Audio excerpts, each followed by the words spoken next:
Okay. Thank you. ದೇವರ ಪರಿಶುದ್ಧವಾದಂತ ನಾಮದಲ್ಲಿ ಆತ್ಮೀಯರೆಲ್ಲರಿಗೂ ನಾನು ಹೃದಯಪೂರ್ವಕವಾದಂತಹ ವಂದನೆಗಳನ್ನು ಸಲ್ಲಿಸನಾಗಿದ್ದೇನೆ. ಕಣ್ಣುಗಳನ್ನು ಮುಚ್ಚುವುದಾದರೆ ಚಿಕ್ಕ ಪ್ರಾರ್ಥನೆ ಮಾಡಿಕೊಂಡು ವಾಕ್ಯದ ಸಂದೇಶವನ್ನು ಆರಂಭ ಮಾಡಿಕೊಳ್ಳೋಣ. ನಮ್ಮನ್ನು ಬಹಳವಾಗಿ ಪ್ರೀತಿ ಮಾಡಿದ ನಮ್ಮ ತಂದೆಯಾದ ದೇವರೇ, ನಿಮ್ಮ ಪರಿಶುದ್ಧವಾದ ನಾಮಕ್ಕಾಗಿ ನಿಮಗೆ ವಂದನೆಗಳನ್ನು ಸಲ್ಲಿಸುತ್ತೇವೆ ಸ್ವಾಮಿ. ಮುಂಜಾನೆ ವೇಳೆಯಲ್ಲಿ ಈ ರೀತಿಯಾಗಿ ನಮ್ಮನ್ನು ನಿಮ್ಮ ಸಮ್ಮುಖಕ್ಕೆ ಬರಮಾಡಿ ನಿಮ್ಮ ಮಾತುಗಳನ್ನು ಕೇಳಲು ಧ್ಯಾನಿಸಲು ಕೃಪೆ ಮಾಡಿ ಕೊಟ್ಟಿದ್ದೀರಾ ಕರ್ತನೆ, ನಿಮಗೆ ವಂದನೆಗಳು ಸ್ವಾಮಿ.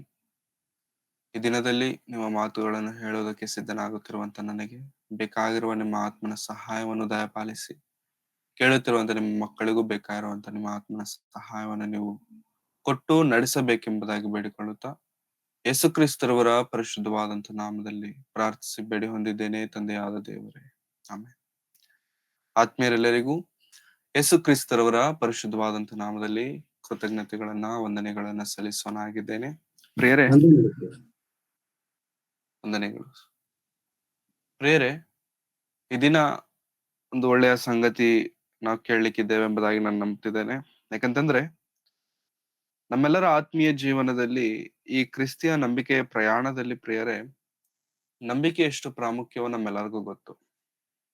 ಕ್ರೈಸ್ತರಾಗಿ ಕರೆಯಲ್ಪಡಬೇಕು, ದೀಕ್ಷಾ ಸ್ನಾನವನ್ನ ಹೊಂದಬೇಕು ಅಂತಂದ್ರೆ ದೀಕ್ಷಾ ಸ್ನಾನದಕ್ಕಿಂತ ಮೊದಲು ಕೇಳುವಂತ ಪ್ರಶ್ನೆನೆ ನಂಬ್ತಿದೀಯಾ ಯೇಸು ಸ್ವಾಮಿನ ಎಂಬುದಾಗಿ. ಅಂದ್ರೆ ನಂಬಿಕೆ ಎನ್ನುವಂಥದ್ದು ಬಹಳ ಪ್ರಾಮುಖ್ಯವಾದದ್ದು ಎಂಬುದಾಗಿ ನಮ್ಮೆಲ್ಲರಿಗೂ ಗೊತ್ತು. ನಾವೆಲ್ಲರೂ ತಿಳಿದಿದ್ದೇವೆ. ಅವನ್ನ ನಾವು ಕೇಳಿದ್ದೇವೆ. ಅದು ನಮ್ಮ ಜೀವನದಲ್ಲಿ ಇದುವರೆಗೂ ಇದೆ. ಆದರೆ ನಂಬಿಕೆಯ ಜೊತೆಯಲ್ಲಿ ನಂಬಿಕೆಯ ಜೊತೆಯಲ್ಲಿ ಮತ್ತೊಂದು ಕೂಡ ಇದೆ ಪ್ರಿಯರೇ, ಪ್ರಾಮುಖ್ಯವಾದದ್ದು. ಕ್ರಿಸ್ತಿಯ ಒಂದು ಪ್ರಯಾಣದಲ್ಲಿ ಅಥವಾ ಕ್ರಿಸ್ತಿಯ ಈ ಜೀವನದಲ್ಲಿ ನಂಬಿಕೆ ಜೊತೆಗೆ ಮತ್ತೊಂದು ಕೂಡ ಬಹಳ ಪ್ರಾಮುಖ್ಯವಾಗಿ ಕ್ರೈಸ್ತರಿಗೆ ಬೇಕಾಗಿರುವಂತದ್ದು ಪ್ರಾರ್ಥನೆ. ನಂಬಿಕೆ ಎಷ್ಟಿದೆಯೋ, ದೇವರ ಮೇಲೆ ವಿಶ್ವಾಸವು ಎಷ್ಟಿದೆಯೋ ಅಷ್ಟೇ ಪ್ರಾರ್ಥನೆ ಕ್ರೈಸ್ತರಿಗೆ ಬೇಕಿದೆ. ಈ ದಿನ ನಾವು ಪ್ರಾರ್ಥನೆಯನ್ನು ಕುರಿತಾದಂತ ಕೆಲವು ಸಂಗತಿಗಳನ್ನು ನಾವು ಮಾತನಾಡಿಕೊಳ್ಳೋರಾಗಿರೋಣ. ಪ್ರಾರ್ಥನೆ ಏನು? ಪ್ರಾರ್ಥನೆ ಅಂತಂದ್ರೆ ಏನು? ದೇವರೊಂದಿಗೆ ಮಾತನಾಡುವಂಥದ್ದು, ದೇವರೊಂದಿಗೆ ಸಂಭಾಷಿಸುವಂಥದ್ದು ಪ್ರಾರ್ಥನೆ. ದೇವರೊಂದಿಗೆ ಮಾತನಾಡುವಂಥದ್ದು ಪ್ರಾರ್ಥನೆ. ನಾವು ಅನೇಕರೊಂದಿಗೆ ಮಾತನಾಡ್ತಿರ್ತೇವೆ, ವ್ಯಕ್ತಿಗತವಾಗಿ, ಫಿಸಿಕಲಿ, ಹೌದಾ? ಸ್ನೇಹಿತರೊಂದಿಗೆ, ಬಂಧು ಮಿತ್ರರೊಂದಿಗೆ, ಕುಟುಂಬದೊಂದಿಗೆ ಮಾತನಾಡ್ತೇವೆ. ಅಂದ್ರೆ ಈ ಮಾತು ಯಾರ ಜೊತೆಗೆ ಆಡುತ್ತಿರುವಂತ ಮಾತು ಅಂತಂದ್ರೆ ದೇವರೊಂದಿಗೆ ಆಡುತ್ತಿರುವಂತಹ ಮಾತು. ದೇವರೊಂದಿಗೆ ನಾವು ಮಾತನಾಡುತ್ತಿದ್ದೇವೆ. ಹಾಗಾಗಿ ದೇವರೊಂದಿಗೆ ಮಾತನಾಡುತ್ತಿರುವಂತ ಈ ಮಾತುಗಳೇನಾದ್ರೂ ಇದೆಯಲ್ಲ ಪ್ರೇರೆ, ಇದು ಬಹಳ ಪ್ರಾಮುಖ್ಯ. ಯಾಕಂತಂದ್ರೆ ದೇವರು ನಮಗ ಅರ್ಥ ಆಗಬೇಕು ಅಂತಂದ್ರೆ ಪ್ರಾರ್ಥನೆ ಎನ್ನುವಂಥದ್ದು ಬಹಳ ಪ್ರಾಮುಖ್ಯ. ಈ ದಿನ ಒಬ್ಬರ ಜೀವನದ ಮೂಲಕವಾಗಿ ಈ ಪ್ರಾರ್ಥನೆ ಹೇಗಿದೆ, ಈ ಪ್ರಾರ್ಥನೆಯಲ್ಲಿ ನಾವು ಹೇಗಿರಬೇಕು, ಈ ಪ್ರಾರ್ಥನೆಯಲ್ಲಿ ನಮ್ಮ ಜೀವನಗಳು ಹೇಗಿರಬೇಕೆನ್ನುವಂತ ಸಂಗತಿಗಳನ್ನ ತಿಳಿದುಕೊಳ್ಳಲು, ಅರ್ಥ ಮಾಡಿಕೊಳ್ಳಲು ನಾವು ಪ್ರಯತ್ನಿಸೋರಾಗಿರೋಣ. ಪ್ರಿಯರೇ, ಇವತ್ತು ನಾವು ಯೋಚಿಸುವಂತ ಪುಸ್ತಕ ದಾನಿಯೇಲನ ಪುಸ್ತಕ. ಹಳೆ ಒಡಂಬಡಿಕೆಯಲ್ಲಿ ಯೆಹೆಜ್ಕೇಲನ ಗ್ರಂಥದ ನಂತರ ಇರುವಂತ ದಾನಿಯೇಲನ ಗ್ರಂಥವನ್ನ ಈ ದಿನದಲ್ಲಿ ನಾವು ಧ್ಯಾನಿಸ್ಲಿಕ್ಕಿದ್ದೇವೆ. ದಾನಿಯೇಲನು ಯಾರು ಅಲ್ಲ ಪ್ರಿಯರೇ, ಇಸ್ರಾಯೇಲ್ಯರ ಮೇಲೆ ಯುದ್ಧಕ್ಕೆ ಹೋದಾಗ ನೆಬೂಕದ್ನೆಚ್ಚರನೆಂಬಂತ ಬಾಬೇಲಿನ ಅರಸನು ಅಥವಾ ಚಕ್ರವರ್ತಿ ಇಸ್ರಾಯೇಲ್ ದೇಶದ ಮೇಲೆ ಯುದ್ಧಕ್ಕೆ ಹೋದಾಗ ಇಸ್ರಾಯೇಲ್ ದೇಶವನ್ನ ಸೋಲಿಸಿ, ಆ ರಾಜನನ್ನ ಸೋಲಿಸಿದ ನಂತರ ಅಲ್ಲಿರುವಂತ ಜನರನ್ನು ಸೆರೆಯಾಗಿ ಬಾಬೇಲಿಗೆ ಕರ್ಕೊಂಡು ಬರ್ತಾರೆ ಪ್ರಿಯರೇ. ಅಲ್ಲಿರುವಂತ ಜನರನ್ನು ಸೆರೆ ಮಾಡಿಕೊಂಡು ಕರೆದುಕೊಂಡು ಬರ್ತಾರೆ ಬಾಬೇಲ್ ಎನ್ನುವಂತಹ ಒಂದು ದೊಡ್ಡ ಪಟ್ಟಣಕ್ಕೆ. ಸೊ ಈ ಪಟ್ಟಣಕ್ಕೆ ಕರೆದುಕೊಂಡು ಬರುವಂತರಲ್ಲಿ ಆ ಕರೆದುಕೊಂಡು ಬಂದಂತಹ ಜನರಲ್ಲಿ ಒಬ್ಬನೇ ಈ ದಾನಿಯೇಲನು ನೆಬೂಕದ್ನೆಚ್ಚರನು ಯುದ್ಧ ಮಾಡಿ ಸೆರೆಯಾಗಿ ಕರೆದುಕೊಂಡು ಬರುವ ಸಮಯಕ್ಕೆ ಬಹಳ ಯವನಸ್ಥನು, ಇನ್ನು ಚಿಕ್ಕ ಹುಡುಗನಾಗಿರುವಂತ ಈ ದಾನಿಯೇಲನು ಪ್ರಿಯರೇ, ಬಾಬೇಲ್ ಪಟ್ಟಣಕ್ಕೆ ಅಥವಾ ಬಾಬೇಲ್ ಸ್ಥಿತಿಗತಿಗಳಿಗೆ ಬಂದಾಗ, ಆ ಒಂದು ನೆಬೂಕದ್ನೆಚ್ಚರ ಎನ್ನುವಂತ ಪರಿಸ್ಥಿತಿಗಳಿಗೆ ಬಂದಾಗ ಪ್ರಿಯರೇ, ದಾನಿಯೇಲನಿಗೆ ಗೊತ್ತಿರುವಂತದ್ದು ಒಂದೇ, ದೇವರಲ್ಲಿ ಪ್ರಾರ್ಥಿಸುವಂತದ್ದು. ದಾನಿಯೇಲನ ಪುಸ್ತಕ ನಮ್ಗೆ ಅನೇಕ ವಿಷಯಗಳನ್ನ ಹೇಳ್ಕೊಡುತ್ತೆ ಪ್ರಿಯರೇ. ದಾನಿಯೇಲನ ಗ್ರಂಥ ನಮ್ಗೆ ನಿಜವಾಗ್ಲೂ ಓದುವುದಾದ್ರೆ ನಮ್ಗೆ ಅನೇಕ ವಿಷಯಗಳನ್ನ ಸಂಗತಿಗಳನ್ನ ಹೇಳ್ಕೊಡುವಂತದ್ದಾಗಿದೆ. ಆದರೆ ದಾನಿಯೇಲನ ಬದುಕು ನಮಗೆ ಒಂದೇ ವಿಷಯವನ್ನ ಹೇಳ್ಕೊಡುತ್ತೆ, ಅದು ಪ್ರಾರ್ಥನೆ. ಅದು ಪ್ರಾರ್ಥನೆ. ದಾನಿಯೇಲನ ಬದುಕು ನಮಗೆ ತಿಳಿಸುವಂತ ಪಾಠವೇನಂತಂದ್ರೆ ಪ್ರಿಯರೇ, ಪ್ರಾರ್ಥನೆ. ಏನು ಪ್ರಾರ್ಥನೆ ಅಂತಂದ್ರೆ ಎಲ್ಲಾ ವಿಷಯದಲ್ಲೂ ಪ್ರಾರ್ಥಿಸುವವರಾಗಿರಬೇಕು. ಎಲ್ಲಾ ವಿಷಯದಲ್ಲೂ. ಯಾಕೆಂತಂದ್ರೆ ಪ್ರಾರ್ಥನೆ ಎನ್ನುವಂಥದ್ದು ಪ್ರಿಯರೇ ಆಹ್ ವಯಸ್ಸಿನ ಜೊತೆಗೆ ಬರುವಂತದ್ದಲ್ಲ ಪ್ರಾರ್ಥನೆ. ಪ್ರಾರ್ಥನೆಗೂ ವಯಸ್ಸಿಗೂ ಸಂಬಂಧವಿಲ್ಲ. ಪ್ರಾರ್ಥನೆಗೂ ವಯಸ್ಸಿಗೂ ಸಂಬಂಧವಿಲ್ಲ. ವಯಸ್ಸಿನ ಜೊತೆಗೆ ಪ್ರಾರ್ಥನೆ ಬರಲ್ಲ ಪ್ರಿಯರೇ. ಪ್ರಾರ್ಥನೆ ಎನ್ನುವಂಥದ್ದು ನಮ್ಮ ಜೀವನದಲ್ಲಿ, ನಮ್ಮ ಬದುಕಿನಲ್ಲಿ ಒಂದು ಅಂಗವಾಗಿರಬೇಕು. ಈ ದಿನಮಾನಗಳಲ್ಲಿ ನೋಡಿ ಪ್ರಿಯರೇ, ಪ್ರತಿಯೊಂದು ವಿಷಯಕ್ಕೂ ಫೋನ್ ಬೇಕು. ಎಲ್ಲಾ ವಿಷಯಕ್ಕೂ ಫೋನ್ ಬೇಕು. ಹೌದಾ? ಇಲ್ಲಿಂದ ಬಸ್ ಸ್ಟಾಪ್ ವರ್ಗ್ ಹೋಗ್ಬೇಕಂತಂದ್ರು ಫೋನ್ ಬೇಕು. ಯಾರಾದ್ರೂ ಸ್ನೇಹಿತರು ಕರೀತಿದ್ದಾರೆ, ಹೊರಗಡೆ ಗೇಟ್ ಬಿಟ್ಟು ಹೊರಗಡೆ ಹೋಗ್ಬೇಕು, ಮನೆ ಬಾಗಿಲು ಬಿಟ್ಟು ಹೊರಗಡೆ ಹೋಗ್ಬೇಕು, ಫೋನ್ ಬೇಕು. ಮನೇಲಿದ್ದಾಗಲೂ ಕೂಡ ಫೋನ್ ಬೇಕು. ಎಲ್ಲೇ ಹೋದರೂ ಹೇಗೆ ಹೋದ್ರು ಕೂಡ ಫೋನ್ ಬೇಕು. ಯಾಕಂತಂದ್ರೆ ಇವಾಗ ಟೆಲಿಫೋನ್, ಮೊಬೈಲ್ ಫೋನ್ ಏನಾಗ್ಬಿಟ್ಟಿದೆ ಅಂತಂದ್ರೆ ನಮ್ಮ ಜೀವನದಲ್ಲಿ, ನಮ್ಮ ಬದುಕಿನಲ್ಲಿ, ನಮ್ಮ ದೇಹದಲ್ಲಿ ಒಂದು ಅಂಗವಾಗ್ಬಿಟ್ಟಿದೆ. ಅದಿಲ್ದಿದ್ರೆ ನಾವು ಬದುಕ್ಲಿಕ್ಕೆ ಆಗಲ್ಲ. ಅಷ್ಟು ಲೆವೆಲ್ಗೆ ನಾವು ಅದನ್ನ ಅಡಾಪ್ಟ್ ಮಾಡ್ಕೊಂಡ್ಬಿಟ್ಟಿದ್ದೇವೆ. ನಮ್ಮ ಜೀವನದಲ್ಲಿ ಫೋನ್ ಇಲ್ಲದೆ ಹೋದ್ರೆ ಯಾವ ಕೆಲಸಗಳು ಆಗಲ್ಲ. ಕಾಲೇಜ್ಗೆ ಹೋಗುವಂತ ಹುಡುಗನಿಂದ ಪ್ರಾರಂಭಿಸಿಕೊಂಡು ಸ್ಕೂಲ್ಗೆ ಹೋಗುವಂತ ಮಕ್ಕಳೊಂದಿಗೂ ಪ್ರಾರಂಭಿಸಿದರೆ ಪ್ರೇರೆ, ಪ್ರತಿ ವ್ಯಕ್ತಿಗೂ ಮೊಬೈಲ್ ಫೋನ್ ಅಷ್ಟು ಪ್ರಾಮುಖ್ಯ.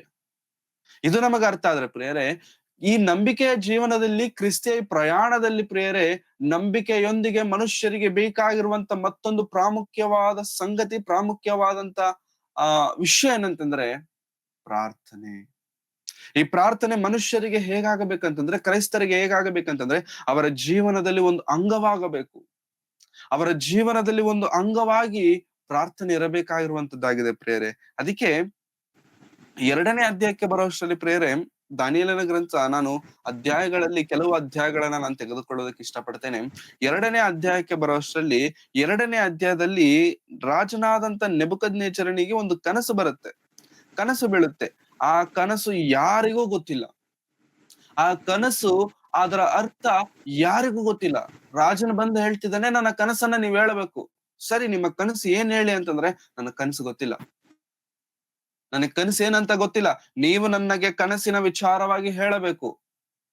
ಯಾರು ಹೇಳಲಿಕ್ಕಾಗ್ತಿಲ್ಲ. ವಿದ್ವಾಂಸರನ್ನ ಕರೆಸಿದಾನಂತೆ, ಆ ಎಲ್ಲಾ ರೀತಿಯಾದಂತ ಜ್ಞಾನಿಗಳನ್ನ ಕಳಿಸಿದಾನೆ, ಯಾರು ಹೇಳಲಿಕ್ಕಾಗ್ತಿಲ್ಲ. ಅವಾಗ ದಾನಿಯೇಲನು ಈ ವಿಷಯವನ್ನು ಕುರಿತು ತಿಳಿದುಕೊಂಡ ನಂತರ ಮಾಡಿರುವಂತ ಕೆಲಸವೇನಂತಂದ್ರೆ ಪ್ರಿಯರೇ, 2ನೇ ಅಧ್ಯಾಯ, ದಾನಿಯೇಲನ ಗ್ರಂಥ 2ನೇ ಅಧ್ಯಾಯ 17ನೇ ವಚನ ಓದೋಣ ಪ್ರಿಯರೇ. 17ನೇ ವಚನ. ಬಳಿಕ ದಾನಿಯೇಲನು ತನ್ನ ಮಗನಿಗೆ ಹೋಗಿ, ಹನನ್ಯ, ಮಿಶಾಯೇಲ, ಅಜರ್ಯ ಎಂಬ ತನ್ನ ಸ್ನೇಹಿತರಿಗೆ ಆ ಸಮಾಚಾರಗಳನ್ನು ತಿಳಿಸಿ, ನಾವು ಬಾಬೆಲಿನ ಇತರ ವಿದ್ವಾಂಸರೊಂದಿಗೆ ನಾಶವಾಗದಂತೆ ಪರಲೋಕದ ದೇವರು ಆ ರಹಸ್ಯದ ವಿಷಯವಾಗಿ ಕೃಪೆ ತೋರಿಸಲು ಆತನನ್ನು ಬೇಡಿಕೊಳ್ಳೋಣ ಎಂದನು. Thank you. ದಾನಿಯೇಲನಿಗೆ ಈ ವಿಷಯ ಗೊತ್ತಾಯ್ತು. ಏನ್ ವಿಷಯ? ನೆಬೂಕದ್ನೆಚ್ಚರನಿಗೆ ಕನಸು ಬಿದ್ದಿದೆ. ಆ ಕನಸು ಏನು ಅನ್ನುವಂತ ವಿಚಾರವಾಗಿ ಎಲ್ಲರನ್ನ ಕೇಳ್ತಿದ್ದಾನೆ, ಯಾರು ಹೇಳ್ತಿಲ್ಲ. ಹೇಳಬೇಕು ಅಂತಂದ್ರೆ ದಾನಿಯೇಲನು ಜ್ಞಾನಿ ಪ್ರಿಯರೇ, ದಾನಿಯೇಲನು ವಿದ್ವಾಂಸನು, ದಾನಿಯೇಲನು ಬುದ್ಧಿಶಾಲಿ, ದಾನಿಯೇಲನು ಬಹಳ ಬುದ್ಧಿವಂತನು. ದಾನಿಯೇಲನು ಅಂತ ದಾನಿಯೇಲನ ಜೀವನದಲ್ಲಿ ನಡೆದಂತದ್ದೇನಂತಂದ್ರೆ, ಯಾವಾಗಾದ್ರೆ ಈ ವಿಷಯಗಳನ್ನ ವಿದ್ವಾಂಸರು ಹೇಳಲಿಕ್ಕಾಗಿಲ್ವೋ, ಅರಸನ ಒಂದು ವಿಷಯ ಹೇಳ್ತಾನೆ, ಸಾಯಿಸ್ಬಿಡಿ, ಕೊಂದುಬಿಡಿ, ಎಲ್ಲರನ್ನ ಕೊಂದುಬಿಡಿ. ಮೊದ್ಲೇ ಹೇಳ್ತಾನೆ, ನೀವು ನನ್ನ ಕನಸನ್ನ ಹೇಳದೆ ಹೋದ್ರೆ ನಾನು ನಿಮ್ಮನ್ನ ಕೊಂದು ಬಿಡ್ತೇನೆ ಎಂಬುದಾಗಿ, ಕೊಂದು ಬಿಡ್ಬೇಕೆಂಬುದಾಗಿ ನಿರ್ಣಯ ತೆಗೆದುಕೊಂಡಾಗ ಪ್ರೇರೆ, ಈ ವಿಷಯ ದಾನಿಯೇಲನಿಗೆ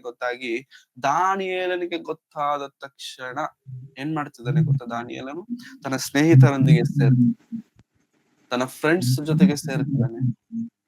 ಫ್ರೆಂಡ್ಸ್ ಒಂದಿಗೆ ಸೇರಿ ಏನ್ ಮಾತನಾಡ್ತಿದ್ದಾನೆ ಅಂತಂದ್ರೆ, ಆ ಸಮಾಚಾರವನ್ನು ತಿಳಿಸಿ, ನಾವು ಬಾಬೆಲಿನ ಇತರ ವಿದ್ವಾಂಸರೊಂದಿಗೆ ನಾಶವಾಗದಂತೆ ಪರಲೋಕದ ದೇವರು ಈ ರಹಸ್ಯದ ವಿಷಯವಾಗಿ ಕೃಪೆ ತೋರಿಸಲು ಆತನನ್ನು ಬೇಡಿಕೊಳ್ಳೋಣ. ದೇವರನ್ನು ನಾವು ಬೇಡಿಕೊಳ್ಳೋಣ, ದೇವರ ಮುಂದೆ ಪ್ರಾರ್ಥಿಸೋಣ, ದೇವರ ಮುಂದೆ ಮೊಣಕಾಲೂರೋಣ. ಆತನು ನಮ್ಗೆ ಈ ವಿಷಯವನ್ನು ಕುರಿತಾದಂತ ಸಂಗತಿ ತಿಳಿಸ್ತಾರೆ. ಪ್ರಿಯರೇ, ದಾನಿಯೇಲನಿಗಿರುವಂತ ವಿಶ್ವಾಸವೇನು? ದಾನಿಯೇಲನಿಗಿರುವಂತ ನಂಬಿಕೆಯನ್ನು ದಾನಿಯೇಲನಿಗೆ ಯಾವ ಆಧಾರದ ಮೇಲೆಗೆ ಹೋಗಿ ಸ್ನೇಹಿತರೊಂದಿಗೆ ಮಾತನಾಡ್ತಿದ್ದಾನೆ ಅಂತಂದ್ರೆ, ದೇವರನ್ನು ಆಧಾರ ಮಾಡಿಕೊಂಡಿದ್ದಾನೆ. ದೇವರಲ್ಲಿ ಪ್ರಾರ್ಥಿಸುವುದಾದ್ರೆ ದೇವರು ಮಾಡೇ ಮಾಡುತ್ತಾನೆ, ತೆರೆದೇ ತೆರೆಯುತ್ತಾನೆ, ತಿಳಿಸೇ ತಿಳಿಸುತ್ತಾನೆ ಎನ್ನುವಂತ ವಿಷಯ ದಾನಿಯೇಲನಿಗೆ ಗೊತ್ತು. ಪ್ರಾರ್ಥನೆ ಮಾಡುವುದರಿಂದ ಪ್ರಯೋಜನಗಳೇನು ಗೊತ್ತಾ ಪ್ರಿಯರೇ? ನಮಗೆ ತಿಳಿಯದ ವಿಷಯಗಳು ಕೂಡ ತಿಳಿದು ಬರುತ್ತವೆ. ತಿಳಿಯದ ವಿಷಯಗಳು, ಗೋಚರವಾಗದ ಸಂಗತಿಗಳು, ಪ್ರಪಂಚಕ್ಕೆ ತಿಳಿಯದ ಸಂಗತಿಗಳು ದೇವರು ಪ್ರಾರ್ಥನೆಯಲ್ಲಿ ತಿಳಿಸ್ಕೊಡ್ತಾರೆ. ಅನೇಕರು ಇವತ್ತು ದಿನಮಾನಗಳಲ್ಲಿ ಪ್ರಿಯರೇ ಪ್ರಾರ್ಥನೆ ಕಡಿಮೆ ಮಾಡ್ತಿದ್ದಾರೆ. ಪ್ರಾರ್ಥನೆ ಕಡಿಮೆ ಮಾಡ್ತಿದ್ದಾರೆ. ಯಾಕೆ ಪ್ರಾರ್ಥನೆ ಕಡಿಮೆ ಅಂತಂದ್ರೆ, ದೇವರಲ್ಲಿ ಭಕ್ತಿ ಜಾಸ್ತಿ ಆಗೋದಕ್ಕಿಂತ ಹೆಚ್ಚಾಗಿ ಜ್ಞಾನ ಜಾಸ್ತಿ ಆಗಿದೆ. ಜ್ಞಾನ ಅಂದ್ರೆ ಏನು? ಜ್ಞಾನ ಅಂದ್ರೆ ಮಹಾಜ್ಞಾನದ ಸಂಗತಿಗಳನ್ನ ಈ ನಡುವೆ ತಿಳಿದುಕೊಳ್ಳೋದಕ್ಕೆ ಶುರು ಮಾಡಿದ್ದೇವೆ. ಹಾಗಾಗಿ ಏನ್ ಕಡಿಮೆ ಆಗಿದೆ? ಭಕ್ತಿ ಕಡಿಮೆ ಆಗಿದೆ. ಭಕ್ತಿ ಯಾವಾಗಾದ್ರೆ ಕಡಿಮೆ ಆಗಿದೆಯಲ್ಲ, ಪ್ರಾರ್ಥನೆಯನ್ನು ಕೂಡ ಕಡಿಮೆ ಆಗಿದೆ. ಭಕ್ತಿ ಯಾವತ್ತಾದ್ರೆ ಕಡಿಮೆ ಆಯ್ತೋ ಪ್ರಾರ್ಥನೆಯನ್ನು ಕೂಡ ಕಡಿಮೆ ಆಯ್ತು. ಪ್ರಿಯರೇ, ಪ್ರಾರ್ಥನೆ ಯಾವತ್ತು ಕಡಿಮೆ ಆಗಬಾರದು. ಪ್ರಾರ್ಥನೆ ಎಂದಿಗೂ ಕಡಿಮೆ ಆಗಬಾರದು. ಪ್ರಾರ್ಥನೆ ಕಡಿಮೆ ಆಯ್ತಾ, ಭಕ್ತಿ ಕಡಿಮೆ ಆಯ್ತು, ನಿನ್ನ ಹತ್ರ ಜ್ಞಾನ ಇರೋದ್ರಿಂದ ಪ್ರಯೋಜನವಿಲ್ಲ. ದಾನಿಯೇಲನು ಜ್ಞಾನಿ ಪ್ರಿಯರೇ, ದಾನಿಯೇಲನು ಬುದ್ಧಿವಂತನು, ಬುದ್ಧಿಶಾಲಿ ದಾನಿಯೇಲನು. ಅಂತ ದಾನಿಯೇಲನು ತನ್ನ ಸ್ವಬುದ್ಧಿಯನ್ನು ಆಧಾರ ಮಾಡಿಕೊಳ್ಳುತ್ತಿಲ್ಲ. ಏನ್ ಮಾಡಬೇಕೆಂಬುದಾಗಿ ತನ್ನ ಸ್ವಂತ ಜ್ಞಾನವನ್ನ ಯೋಚನೆ ಮಾಡ್ತಿಲ್ಲ ಪ್ರಿಯರೇ. ಹೋಗ್ತಿದ್ದಾನೆ, ದೇವರ ಹತ್ರ ಪ್ರಾರ್ಥನೆ ಮಾಡ್ತಿದ್ದಾನೆ. ಹೋಗ್ತಿದ್ದಾನೆ, ಮೊಣಕಾಲೂರಿ ಸ್ನೇಹಿತರೊಂದಿಗೆ ಪ್ರಾರ್ಥಿಸುವುದಕ್ಕೆ ಸಿದ್ಧನಾಗ್ತಿದ್ದಾನೆ. ಯಾವತ್ತೂ ಕೂಡ ಪ್ರಿಯರೇ ನಾವು ಸ್ವಂತ ಜ್ಞಾನಗಳನ್ನ ಯಾವತ್ತು ಆಧಾರ ಮಾಡಿಕೊಳ್ಬಾರ್ದು. ನನಗೆ ಸ್ವಂತ ಜ್ಞಾನ, ನನ್ನ ತಿಳುವಳಿಕೆ, ನಾನು ಬುದ್ಧಿವಂತನು, ಬುದ್ಧಿಶಾಲಿ, ದೇವರು ನನಗೆ ತಲಾಂತನ ಕೊಟ್ಟಿದ್ದಾರೆ ಎಂಬುದಾಗಿ ಸ್ವಂತ ಬುದ್ಧಿ, ಸ್ವಂತ ಜ್ಞಾನವನ್ನು ಯಾವತ್ತೂ ಬೇಸ್ ಮಾಡ್ಕೊಳ್ಲಿಕ್ಕೆ ಹೋಗ್ಬಾರ್ದು. ಏನೇ ಇದ್ರು ದೇವರೇ ನಿನ್ನ ಸಮ್ಮುಖಕ್ಕೆ ನಾನು ಬರುತ್ತೇನೆ, ಏನ್ ಮಾಡಬೇಕು ನನಗೆ ತಿಳಿಯಬೇಕು. ನಿನ್ನ ಸನ್ನಿಧಾನಕ್ಕೆ ನಾನು ಬರುತ್ತೇನೆ, ಹೇಗೆ ನಡೆಸ್ತೀಯೋ ದಾನಿಯೇಲನ ಪ್ರಾರ್ಥನೆ ಮಾಡಿದ ತಕ್ಷಣ ಪ್ರಿಯರೇ, ಮಾಡಿದ ತಕ್ಷಣ 19ನೇ ವಚನ ಓದೋಣ. ಅದರ ಕಂಟಿನ್ಯೂಷನ್ 19ನೇ ವಚನ, 2ನೇ ಅಧ್ಯಾಯ 19ನೇ ವಚನ. ಆಗ ಆ ರಹಸ್ಯವು ರಾತ್ರಿಯ ಸ್ವಪ್ನದಲ್ಲಿ ದಾನಿಯೇಲನಿಗೆ ವ್ಯಕ್ತವಾಯಿತು. ಕೂಡಲೇ ದಾನಿಯೇಲನು ಪರಲೋಕ ದೇವರನ್ನು ಹೀಗೆ ಸ್ತುತಿಸಿದನು. Thank you brother. ಸಾಕು. ಈ ವಿಷಯವನ್ನು ಕುರಿತು ದೇವರ ಹತ್ರ ಪ್ರಾರ್ಥನೆ ಮಾಡಿದ ತಕ್ಷಣ ಪ್ರಿಯರೇ, ಕೂಡಲೇ ಅನ್ನುವಂತ ಮಾತು ಬರೆಯಲ್ಪಟ್ಟಿದೆ ನೋಡಿ. ಇಲ್ಲ, ಆಗ ಆ ರಹಸ್ಯವು ರಾತ್ರಿಯ ಸ್ವಪ್ನದಲ್ಲಿ. ಆ ರಹಸ್ಯ ಏನ ರಹಸ್ಯ? ನೆಬೂಕದ್ನೆಚ್ಚರನಿಗೆ ಬಂದಂತಹ ಕನಸಿನ ರಹಸ್ಯ. ನೆಬೂಕದ್ನೆಚ್ಚರನಿಗೆ ಬಂದಂತಹ ಕನಸು ಏನೆನ್ನುವಂಥದ್ದು ಯಾರಿಗೂ ಗೊತ್ತಿಲ್ಲ. ಹೌದಲ್ಲ ಪ್ರಿಯರೇ? ನನಗ್ ಕನಸು ಬಂತು, ನಾನ್ ನಿಮ್ಮನ್ನ ಕೇಳಿದ್ರೆ ನಿಮ್ಗೇನ್ ಗೊತ್ತಾಗುತ್ತೆ? ನನ್ನ ಕನಸು ನಿಮಗೆ ಕೇಳಿದ್ರೆ ಏನ್ ಗೊತ್ತಾಗತ್ತೆ? ನಾನ್ ಹೇಳಿಲ್ಲ, ನನ್ ಕನಸು ಏನಂತಾನೆ ಹೇಳಿದ್ರೆ ನಿಮ್ಗೆ ಹೆಂಗ್ ಗೊತ್ತಾಗತ್ತೆ? ನೆಬೂಕದ್ನೆಚ್ಚರನ ಕೇಳಿರುವಂತ ಪ್ರಶ್ನೆ ಅದೇ. ನನಗ್ ಕನಸು ಬಿದ್ದಿದೆ, ಆ ಕನಸು ಏನನ್ನುವುದು ನನಗ್ ಗೊತ್ತಿಲ್ಲ. ಆ ಕನಸಿನ ವಿಚಾರವಾಗಿ ನೀವು ನನಗೆ ತಿಳಿಸಬೇಕು. ಆ ಕನಸು ಏನೆನ್ನುವಂಥದ್ದನ್ನ ಕೂಡ ನೀವು ನನಗೆ ಹೇಳಬೇಕು. ದೇವರ ಹತ್ರ ಪ್ರಾರ್ಥನೆ ಮಾಡಿದಾಗ ದೇವರು ತಿಳಿಸದಂತ ವಿಷಯ ಗೊತ್ತಾ? ನೆಬೂಕದ್ನೆಚ್ಚರನಿಗೆ ಬಂದಂತಹ ಕನಸು. ನೆಬೂಕದ್ನೆಚ್ಚರನಿಗೆ ಬಂದಂತ ಕನಸನ್ನ ದೇವರು ತಿಳಿಯಪಡಿಸಿದ್ದಾರೆ ಆ ರಾತ್ರಿಯಲ್ಲಿ. ಕೆಲವೊಮ್ಮೆ ನಮ್ಮ ಪ್ರಾರ್ಥನೆಗಳಿಗೆ ಬೇಗ ಉತ್ತರ ಸಿಗದೇ ಇರಬಹುದು. ಕೆಲವೊಮ್ಮೆ ನಮ್ಮ ಪ್ರಾರ್ಥನೆಗಳನ್ನ ದೇವರು ತಡ ಮಾಡುತ್ತಿರಬಹುದು. ಆದ್ರೆ ಒಂದರ್ಥ ಮಾಡ್ಕೊಳ್ಳಿ, ನಮ್ಮ ಪ್ರಾರ್ಥನೆ ಎಂದಿಗೂ ವ್ಯರ್ಥವಾಗುವುದಿಲ್ಲ. ನಮ್ಮ ಪ್ರಾರ್ಥನೆ ಎಂದಿಗೂ ಹಾಳಾಗುವಂತದ್ದಲ್ಲ, ಸೋತೋಗುವಂತದ್ದಲ್ಲ ಪ್ರೇರೆ. ಯಾಕೆಂತಂದ್ರೆ ನಾವು ಪ್ರಾರ್ಥಿಸುತ್ತಿರುವಂತದ್ದು ದೇವರನ್ನು, ನಾವು ಆರಾಧಿಸುತ್ತಿರುವಂತದ್ದು ದೇವರನ್ನು, ನಾವು ವಿಜ್ಞಾಪನೆ ಮಾಡುತ್ತಿರುವಂತದ್ದು ಸರ್ವ ಸೃಷ್ಟಿಯನ್ನು ಉಂಟು ಮಾಡಿರುವಂತ ಸರ್ವಶಕ್ತನನ್ನಾಗಿರುವುದರಿಂದ ಪ್ರಾರ್ಥನೆ ಮಾಡುವುದರಲ್ಲಿ ಎಡಬಿಡದೆ ನಾವು ಇರಬೇಕು. ಎಲ್ಲಾ ವಿಷಯಗಳಲ್ಲೂ ಹೊತ್ತಿಗೆ ಮೇಲೆ ಬಂದಾಗ್ಲೂ ಕೂಡ ಏನಪ್ಪಾ ಮಾಡ್ತಿದ್ಯಾ ನೀನು, ಟೆನ್ಷನ್ ಇಲ್ಲವಾ ಅಂತಂದ್ರೆ ಪ್ರಾರ್ಥನೆ ಮಾಡಿ. ಪ್ರಾರ್ಥನೆನ ಈ ಟೈಮಲ್ಲಿ ಯಾಕೆ ಪ್ರಾರ್ಥನೆ? ಈ ಟೈಮಲ್ಲೂ ಕೂಡ ಪ್ರಾರ್ಥನೆ ಮಾಡ್ಬೇಕನ್ನಿಸ್ತಿದೆ. ಎಸ್, ಪ್ರಾರ್ಥನೆ ಅನೇಕ ಕೆಲಸಗಳನ್ನ ಮಾಡುತ್ತೆ ಪ್ರಿಯರೇ. ಪ್ರಾರ್ಥನೆ ಅನೇಕ ದೊಡ್ಡ ಕೆಲಸಗಳನ್ನ ಮಾಡ್ಲಿಕ್ಕೆ ಶಕ್ತಿ ಉಳ್ಳಂತದ್ದಾಗಿದೆ ಪ್ರಾರ್ಥನೆ. ಅಷ್ಟು ಬಲವಾದಂತ ಪ್ರಾರ್ಥನೆಯನ್ನು, ಅಷ್ಟು ಶ್ರೇಷ್ಠವಾದಂತ ಪ್ರಾರ್ಥನೆಯನ್ನು ನಾವು ಏನಾದ್ರೂ ಅದನ್ನ ಕಡಿಮೆ ಮಾಡ್ತಿದ್ದೇವೆ ಪ್ರಿಯರೇ. ದಾನಿಯೇಲನ ಪುಸ್ತಕದ ಕೊನೆಗೆ ಬರೋಷ್ಟ್ರಲ್ಲಿ ಪ್ರಿಯರೇ, ದಾನಿಯೇಲನ ವಯಸ್ಸು 78 ವರ್ಷ, 80 ವರ್ಷ ಅನ್ಕೊಳ್ಳೋಣ. 80 ವರ್ಷ ಇರುವಂತ ದಾನಿಯೇಲನು ಪ್ರಿಯರೇ ದಿನಕ್ಕೆ 3 ಆವರ್ತಿ ಪ್ರಾರ್ಥನೆ ಮಾಡ್ತಿದ್ದಾನೆ ಅಂತಂದ್ರೆ ಎಷ್ಟು ಬಾರಿ ವರ್ಷದಲ್ಲಿ 80 ವರ್ಷದಲ್ಲಿ ಪ್ರಾರ್ಥನೆ ಮಾಡಿರಬೇಕು? ದಾನಿಯೇಲನು 80 ವರ್ಷ ಬರೋಷ್ಟರಲ್ಲಿ ಎಷ್ಟು ಪ್ರಾರ್ಥನೆ ಮಾಡಿರಬೇಕು ದೇವರ ಹತ್ರ ಮಾಡುತ್ತಿರುವಂತ ತನ್ನ ಪ್ರಾರ್ಥನೆಯ ರೀತಿ ಹೇಗಿದೆ ಗೊತ್ತಾ ಪ್ರಿಯರೇ? ದಿನಕ್ಕೆ 3 times a day, 3 times a day ಪ್ರಾರ್ಥನೆ. ನಾವು ಒಮ್ಮೆ ಪ್ರಾರ್ಥನೆ ಮಾಡ್ಲಿಕ್ಕೆ ನಾವು ಯೋಚನೆ ಮಾಡ್ತೇವೆ, ಪ್ರಾರ್ಥನೆನ. ಯಾರಿಗಾದ್ರೂ ಪ್ರೇಯರ್ ಕೊಟ್ಬಿಟ್ವಿ ಅನ್ಕೊಳ್ಳಿ, ಚರ್ಚಲ್ಲಾಗ್ಲಿ ಇಲ್ಲಾದ್ರೂ ಸಭೆಯಲ್ಲಾಗ್ಲಿ ಪ್ರೇಯರ್ ಮಾಡಿ ಅಂತಂದ್ರೆ ಪಕ್ಕದವ್ರಿಗೆ ಕೊಡಿ, ಹಿಂದೆಯವ್ರಿಗೆ ಕೊಡಿ, ಮುಂದೆಯವ್ರಿಗೆ ಕೊಡಿ. ಫಾರ್ ಎಕ್ಸಾಂಪಲ್ ನಾನು ಬಂದು ನಿಮ್ಮ ಹತ್ರ ಮಾತನಾಡ್ತಿದ್ದೇನೆ, ಆಸ್ ಎ ಪರ್ಸನಲ್ ಆಗಿ, ವ್ಯಕ್ತಿಗತವಾಗಿ ನಾನು ಬಂದು ನಿಮ್ಮ ಜೊತೆಗೆ ಮಾತನಾಡ್ತಿದ್ದೇನೆ. ನೀವು ನನ್ನ ಜೊತೆಗೆ ಮಾತನಾಡ್ತಿದ್ದೀರಿ. ಈ ತರ ಮಾತನಾಡ್ತಾ ಇರ್ಬೇಕಾದ್ರೆ ನೀವು ನನ್ನನ್ನ ಪ್ರಶ್ನೆ ಕೇಳ್ತಿದ್ದೀರಾ. ನಾನು ಇದ್ದಕ್ಕಿದ್ದಂಗೆ ಸೈಲೆಂಟ್ ಆಗ್ಬಿಟ್ಟೆ ಅಂತ ಅನ್ಕೊಳ್ಳಿ. ಇದ್ದಕ್ಕಿದ್ದಂಗೆ ಮಾತಾಡೋದ್ ನಿಲ್ಸ್ಬಿಟ್ಟೆ, ಸೈಲೆಂಟ್ ಆಗ್ಬಿಟ್ಟೆ ಅಂತಂದ್ರೆ ಏನರ್ಥ ಈಗ? ಏನರ್ಥ ಇರ್ಬೋದು ಹೇಳಿ? ನೀವು ನನ್ನನ್ನ ಜೊತೆ ಮಾತನಾಡ್ತಿದ್ದೀರಾ, ನನ್ನನ್ನ ಪ್ರಶ್ನೆಗಳನ್ನ ಕೇಳ್ತಿದ್ದೀರಾ. ಇವಾಗ ನೀವು ನನ್ ಜೊತೆಗೆ ಮಾತನಾಡ್ಬೇಕಂತ ಅಂದ್ಕೊಳ್ತಿದ್ದೀರಾ, ಆದ್ರೆ ನಾನ್ ಯಾವ ಉತ್ತರ ಕೊಡ್ತಿಲ್ಲ ನಿಮ್ಗೆ. ಅದ್ರ ಅರ್ಥ ಏನು? ಏನರ್ಥ ಬಂತು ಅದಕ್ಕೆ? ಏನರ್ಥ ಬಂತು? ಒಂದು, ನಾನ್ ಮಾತನಾಡ್ಬೇಕು ಅಂತ ಅಂದ್ಕೊಳ್ತಿಲ್ಲ. ಎರಡನೇದು, ಮಾತನಾಡಕ್ ಏನು ಇಲ್ಲ. ಮೂರನೇದು, ಮಾತಾಡಕ್ ಬರಲ್ಲ. ಹೌದಾ? ಮಾತಾಡ್ಬೇಕು ಅನಿಸ್ತಿಲ್ಲ, ಮಾತಾಡಕ್ಕೆ ಏನು ಇಲ್ಲ, ಮಾತಾಡಕ್ಕೆ ದೇವರ ಹತ್ರ ನಾವು ಪ್ರಾರ್ಥನೆ ಮಾಡುವಾಗ, ದೇವರ ಹತ್ರ ನಾವು ಪ್ರಾರ್ಥಿಸಿ ಎಂಬುದಾಗಿ ಹೇಳುವಾಗ, ಪ್ರಾರ್ಥನೆ ಮಾಡ್ಲಿಕ್ಕೆ ನಾವು ಹಿಂದೆ ಮುಂದೆ ಹೋಗ್ತಿದ್ದೇವೆ ಅಂತಂದ್ರೆ ಅರ್ಥ ಏನೋ ಗೊತ್ತಾ ಪ್ರಿಯರೇ? ಪ್ರಾರ್ಥನೆ ಮಾಡ್ಲಿಕ್ಕೆ ಏನಿಲ್ಲ, ದೇವರ ಹತ್ರ ಪ್ರಾರ್ಥನೆ ಮಾಡ್ಲಿಕ್ಕೆ ಏನು ಇಲ್ಲ, ದೇವರ ಹತ್ರ ಮಾತಾಡ್ಲಿಕ್ಕೆ ಏನು ಇಲ್ಲ. ದೇವರ ಸಿದ್ಧರಾಗಿದ್ದಾರೆ, ಮಾತಾಡು, ನೀನು ಮಾಡು. ಆದ್ರೆ ಮಾಡ್ಲಿಕ್ಕೆ ಏನೂ ಇಲ್ಲ, ಮಾತಾಡ್ಲಿಕ್ಕೆ ಏನೂ ಇಲ್ಲ. ಯಾಕೆ ಗೊತ್ತಾ ಪ್ರಿಯರೇ? ಯಾಕೆ ಗೊತ್ತಾ? ದೇವರೊಂದಿಗೆ ನಮಗೆ ಇರಬೇಕಾದಂತ ಆ ಕನೆಕ್ಷನ್, ಆ ರಿಲೇಶನ್ ಇದೆ ನೋಡಿ, ಬಹಳ ಕಡಿಮೆ ಆಗ್ಬಿಟ್ಟಿದೆ. ಇಲ್ಲ, ನಾನ್ ಬೈಬಲ್ ಓದ್ತೀನಿ ಬ್ರದರ್, ದಿನ ವಾಕ್ಯ ಕೇಳ್ತೀನಿ ಬ್ರದರ್, ದಿನ ಅನೇಕ ಜ್ಞಾನದ ಸಂಗತಿಗಳನ್ನ ಬುಕ್ ಅಲ್ಲಿ ಬರ್ಕೊಂಡು ಧ್ಯಾನ ಮಾಡ್ತಿದ್ದೇನೆ ಎಂಬುದಾಗಿ ಒಂದು ವೇಳೆ ಹೇಳೋದಾದ್ರೆ, yes, it's a very good thing. ಎಲ್ಲ ಒಳ್ಳೇದೇ, ಕೆಟ್ಟದಂತ ನಾನು ಹೇಳ್ತಿಲ್ಲ. ಅದರ ಜೊತೆಗೆ ಮಾಡಬೇಕಾಗಿರುವಂತದ್ದನ್ನ ಮಾಡೋದು ಬಿಟ್ಬಿಟ್ಟಿದ್ದೇವೆ. ಅದರ ಜೊತೆಗೆ ಮಾಡಬೇಕಾಗಿರುವಂತ ಪ್ರಾರ್ಥನೆಯನ್ನ ಬಿಟ್ಬಿಟ್ಟಿದ್ದೇವೆ. ಅದರ ಜೊತೆಗೆ ಮಾಡಬೇಕಾಗಿರುವಂತ ವಿಧೇಯತೆಯನ್ನ ನಾವು ಬಿಟ್ಬಿಟ್ಟಿದ್ದೇವೆ. ನೋಡೋಣ ಪ್ರಿಯರೇ, 6ನೇ ಅಧ್ಯಾಯ, ದಾನಿಯೇಲನ ಗ್ರಂಥ 6ನೇ ಅಧ್ಯಾಯ 10ನೇ ವಚನ. 6ನೇ ಅಧ್ಯಾಯ 10ನೇ ವಚನ ಓದೋಣ.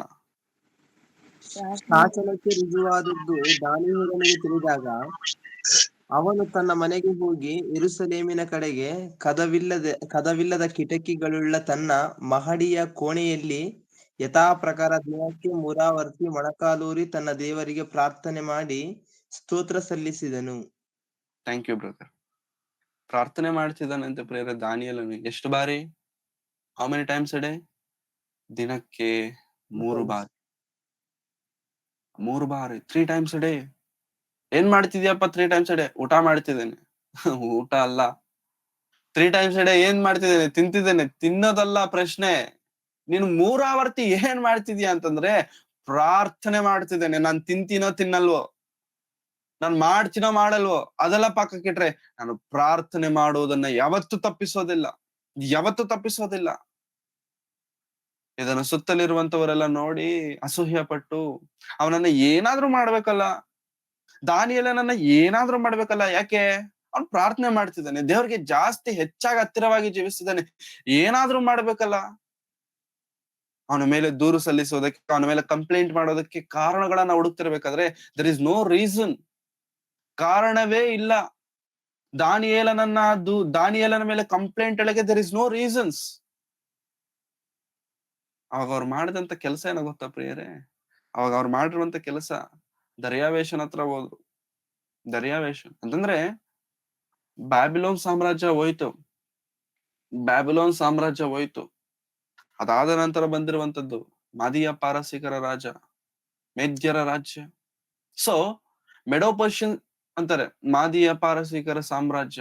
ಈ ಮಾದಿಯ ಪಾರಸಿಕರ ಸಾಮ್ರಾಜ್ಯದಲ್ಲಿ ದರ್ಯಾವೇಶನ್ ಎಂಬಂತ ರಾಜನ ಕಾಲದಲ್ಲಿ ಪ್ರೇರೆ ಬಂದು ಕಂಪ್ಲೇಂಟ್ ಮಾಡ್ತಿದ್ದಾರೆ. ರಾಜನೇ, ನೀನು ದೊಡ್ಡವನಲ್ವಾ, ದೊಡ್ಡ ವ್ಯಕ್ತಿ ಅಲ್ವಾ, ಎಲ್ಲಾ ಜನರು ನಿನ್ನನ್ನೇ ಆರಾಧಿಸಬೇಕಲ್ವಾ, ಒಂದು ವೇಳೆ ಯಾರಾದ್ರೂ ನಿನ್ನನ್ನು ಆರಾಧಿಸದೆ ಹೋದರೆ ಅವರಿಗೆ ಮರಣ ಶಿಕ್ಷೆ ನೀನ್ ಕೊಡಬೇಕು ಅಂತ ಒಂದು ಆ ಆರ್ಡರ್ ನೀನ್ ಪಾಸ್ ಮಾಡು ಅಂತಂದಾಗ ರಾಜನಿಗೂ ಕೂಡ ಫುಲ್ ಎಕ್ಸೈಟ್ಮೆಂಟ್ ಆಗ್ಬಿಟ್ಟು ಅದನ್ನ ಜೀವ ಪಾಸ್ ಮಾಡ್ಬಿಟ್ಟ. ಈ ವಿಷಯ ಗೊತ್ತಾದ ನಂತರ ಯಾವಾಗಾದ್ರೆ ರಾಜನು ಈ ರೀತಿ ಮಾಡಿದ್ದಾನೆ, ಎಲ್ಲಾರು ನನ್ನೇ ಆರಾಧಿಸಬೇಕು, ನನ್ನನ್ನೇ ಪೂಜಿಸಬೇಕೆನ್ನುವಂತ ವಿಷಯ ದಾನಿಯೇಲನಿಗೆ ಗೊತ್ತಾಯ್ತಲ್ಲ, ಆ ವಿಷಯ ತಿಳಿದ ನಂತರ ಶಾಸನಕ್ಕೆ ರುಜುವಾದದ್ದು ಇದು ಕನ್ಫರ್ಮ್ ಆಗಿದೆ, ರಾಜನ ಕಡೆಯಿಂದ ಆಜ್ಞೆ ಬಂದಿದೆ ಎಂಬಂತ ವಿಷಯ ದಾನಿಯೇಲನಿಗೆ ತಿಳಿದಾಗ ಏನ್ ಮಾಡ್ಬೇಕು? ಪ್ರಾರ್ಥನೆ ಮಾಡೋದು ನಿಲ್ಲಿಸ್ಬೇಕಲ್ವಾ? ನಿಲ್ಲಿಸ್ತಿಲ್ಲ.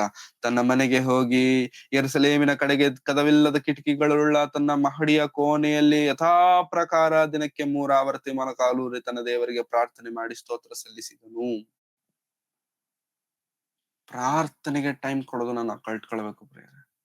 ದಾನಿಯೇಲನ ಜೀವನ ನಮಗೆ ಹೇಳ್ಕೊಡುವಂತ ಗುಣಪಾಠಗಳಲ್ಲಿ ದೊಡ್ಡ ಗುಣಪಾಠವೇನೋ ಗೊತ್ತಾ? ಪ್ರಾರ್ಥನೆಗೆ, ದೇವರಿಗೆ ಟೈಮ್ ಕೊಡೋದನ್ನ ನಾವು ಕಲ್ತ್ಕೊಳ್ಬೇಕು. ಎಲ್ಲದಕ್ಕೂ ನಮ್ಮ ಜೀವನದಲ್ಲಿ ಪ್ರತಿಯೊಂದಕ್ಕೂ ನಾವು ಟೈಮ್ ಕೊಡ್ತೇವೆ, ಪ್ರಾರ್ಥನೆಗೆ ಟೈಮ್ ಕೊಡ್ಲಿಕ್ಕೆ ನಮ್ಮಿಂದ ಆಗಲ್ಲ. ಅದು ಎಷ್ಟೊತ್ತು ಪ್ರಾರ್ಥನೆ ಕೊಡ್ತೇವೆ, ಪ್ರಾರ್ಥನೆಗೆ ಎಷ್ಟೊತ್ತು ಟೈಮ್ ಕೊಡ್ತೇವೆ ಅಂತಂದ್ರೆ ಹಂಗ್ ಪ್ರಾರ್ಥನೆ ಮಾಡಿ ಯಾವಾಗ ಮುಗಿಸಿರ್ತೇವೋ ಕೂಡ ನಮಗೆ ಗೊತ್ತಿರಲ್ಲ. ಕಣ್ಮುಚ್ಚಿ ಕಾಣ್ತೇವೆ, ಮುಗ್ದಾಯ್ತು ಪ್ರಾರ್ಥನೆ, ಮುಗ್ದಾಯ್ತು, ಮತ್ತೆ ಪ್ರಾರ್ಥನೆ ಮಾಡಲ್ಲ. ಯಾಕಂತಂದ್ರೆ ಆಲ್ರೆಡಿ ಒಂದ್ಸತಿ ಮಾಡ್ಬಿಟ್ನಲ್ಲ. ಮತ್ತೆ ಪ್ರೇಯರ್ ಮಾಡೋಣ ಬಾ ಅಂತಂದ್ರೆ ಇಲ್ಲ ನಮ್ ಪ್ರೇಯರ್ ಆಗ್ಬಿಟ್ಟಿದೆ, ನೀವು ಪ್ರೇಯರ್ ಮಾಡ್ಕೊಳ್ಳಿ. ಯಾಕಂದ್ರೆ ನನ್ನ ಭಕ್ತಿ ದೊಡ್ಡದು, ಅಷ್ಟು ದೊಡ್ಡದು ನನ್ ಭಕ್ತಿ, ನನ್ನ ಬಿಟ್ಬಿಡಿ, ನೀವು ಪ್ರೇಯರ್ ಮಾಡಿ. ನಿನಗೇನಾಯ್ತು? ನಂದು ಆಗೋಯ್ತು, ಪ್ರೇಯರ್ ಆಗೋಯ್ತಾ, ಮತ್ತೆ ಮಾಡಲ್ವಾ? ಅಷ್ಟೇನಾ? ಯಾಕೆ ಹೇಳಿ? ಮಾತಾಡಕ್ ಏನಿಲ್ಲ ಮಾತಾಡಕ್ಕೆ. ಏನಾದ್ರು ಇದ್ರೆ ತಾನೇ ಮಾತಾಡಕ್ಕೆ. ಪ್ರೇಯರೇ, ದೇವರ ಹತ್ರ ನಮ್ಮ ಸಂಬಂಧ ಹೇಗಿರಬೇಕು ಗೊತ್ತಾ ಪ್ರೇಯರೇ? ದೃಢವಾಗಿ, ಬಲವಾಗಿರಬೇಕು. ಪ್ರತಿ ಚಿಕ್ಕ ವಿಷಯದಲ್ಲೂ ದೇವರ ಹತ್ರ ಹೋಗಿ, ದೇವರೇ ನಮ್ಮನ್ನು ಕಾಪಾಡು, ನಮ್ಮನ್ನು ಬಲಪಡಿಸು, ನಮ್ಮನ್ನು ನಡೆಸು ಎಂಬುದಾಗಿ ದೇವರ ಮುಂದೆ ಪ್ರಾರ್ಥಿಸೋರಾಗಿರಬೇಕು ಪ್ರೇಯರೇ, ಪ್ರಾರ್ಥಿಸೋರಾಗಿರಬೇಕು. ದಾನಿಯೇಲನ ಜೀವನ ನಮ್ಗೆ ಹೇಳ್ಕೊಡುವಂತದ್ದೇನೋ ಗೊತ್ತಾ? ಧೈರ್ಯ, ಕರೇಜ್. ದಾನಿಯೇಲನ ಬದುಕು ನಮ್ಗೆ ಹೇಳ್ಕೊಡುವಂತದ್ದು ಪ್ರಾರ್ಥನೆಯಲ್ಲಿ ಧೈರ್ಯ. ಅರ್ಥ ಆಗ್ತಿದೆ ಪ್ರೇರೆ? ಧೈರ್ಯ ಭುಜಬಲವನ್ನು ಅಥವಾ ಜ್ಞಾನವನ್ನ ನೋಡಿಕೊಂಡು ಬಂದಂತ ಧೈರ್ಯವಲ್ಲ, ಪ್ರಾರ್ಥನೆಯಲ್ಲಿ ದೇವರಲ್ಲಿ ಬಂದಂತ ಧೈರ್ಯವಿದು. ದೇವರಲ್ಲಿ ಬಂದಂತ ಧೈರ್ಯ. ದೇವರಲ್ಲಿ ಎಷ್ಟು ಧೈರ್ಯ ದಾನಿಯೇಲನಿಗಿದೆ ಅಂತಂದ್ರೆ, ಪ್ರಾರ್ಥನೆ ಮಾಡಬಾರದು ಎಂಬ ವಿಷಯ ಗೊತ್ತಾದ ಮೇಲೂ ಕೂಡ ಪ್ರಾರ್ಥನೆ ಮಾಡ್ಲಿಕ್ಕೆ ಹೋಗ್ತಿದೆ. ಪ್ರಾರ್ಥನೆ ಮಾಡಬಾರದು ಎಂಬಂತ ವಿಷಯ ಗೊತ್ತಾದ ನಂತರವೂ ಕೂಡ ಪ್ರಾರ್ಥಿಸೋದಕ್ಕೆ ಹೋಗ್ತಿದ್ದಾನೆ ಅಂತಂದ್ರೆ ಎಷ್ಟು ಧೈರ್ಯ ಪ್ರಿಯರೇ, ಎಷ್ಟು ಧೈರ್ಯ. ಶದ್ರಕ್, ಮೇಷಕ್, ಅಬೇದ್ನೆಗೋ ನಾವು ಆಲ್ರೆಡಿ ಒಮ್ಮೆ ಮಾತನಾಡಿಕೊಂಡಿದ್ದೇವೆ. ಅವ್ರಿಗೆ ಎಷ್ಟು ಧೈರ್ಯ!